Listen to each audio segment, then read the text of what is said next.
శ్రీమాత్రే నమః. మరణానికి గంట ముందు ఈ 7 సంకేతాలు కనిపిస్తాయి. ఒక వ్యక్తి తన చివరి శ్వాసలను లెక్కిస్తున్నప్పుడు, అంటే ఒక వ్యక్తి చనిపోతున్నప్పుడు అతను ఈ విషయాలను చూస్తాడు మరియు వింటాడు. అతనికి ఎలాంటి అనుభూతి కలుగుతుంది?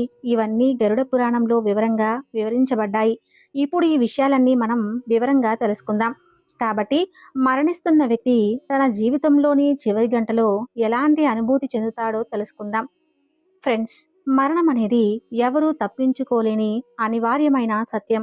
గరుడ పురాణంలో జననం మరియు మరణం గురించి ప్రస్తావన ఉంది. మరణ చక్రానికి సంబంధించిన ఎన్నో ముఖ్యమైన విషయాలు చెప్పబడ్డాయి.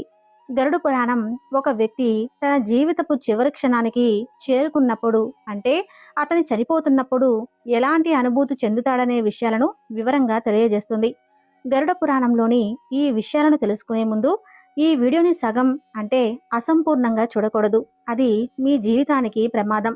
దయచేసి మీరు అటువంటి తప్పు చేయవద్దు. ఎందుకంటే గరుడ పురాణం గురించి శ్రీ మహావిష్ణువు గరుడుకు చెబుతున్నాడు. గరుడ పురాణంలోని ఈ కథను అసంపూర్ణంగా వినకూడదు.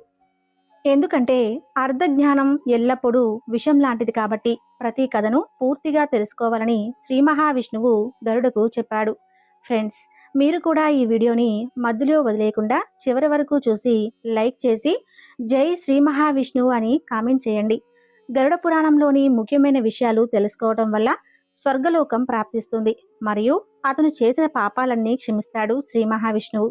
కాబట్టి ఈ విషయాలు అందరికీ తెలియాలంటే ఈ వీడియో మీ కుటుంబ సభ్యులకు, మీ స్నేహితులకు తప్పకుండా షేర్ చేయండి. ఇక లేట్ చేయకుండా వీడియోలోకి వెళ్దాం. గరుడ పురాణం ప్రకారం ఒక వ్యక్తి చనిపోతున్నప్పుడు ఒక రహస్యమైన తలుపు తెరుచుకుంటుందని చెప్పబడింది. కొంతమంది ఆ తలుపు నుండి కాంతి కిరణాలు రావటం చూస్తారు. మరికొందరు ఆ తలుపు నుండి అగ్నిజ్వాలలు రావటం చూస్తారు. ఒక వ్యక్తి తీవ్ర అనారోగ్యానికి గురై ఇలాంటివి చూస్తే ఆ కుటుంబ సభ్యులు అర్థం చేసుకోవాలి. ఆ వ్యక్తి ఇప్పుడు తనను విడిచి వెళ్ళిపోతున్నాడని తెలుసుకోవాలి.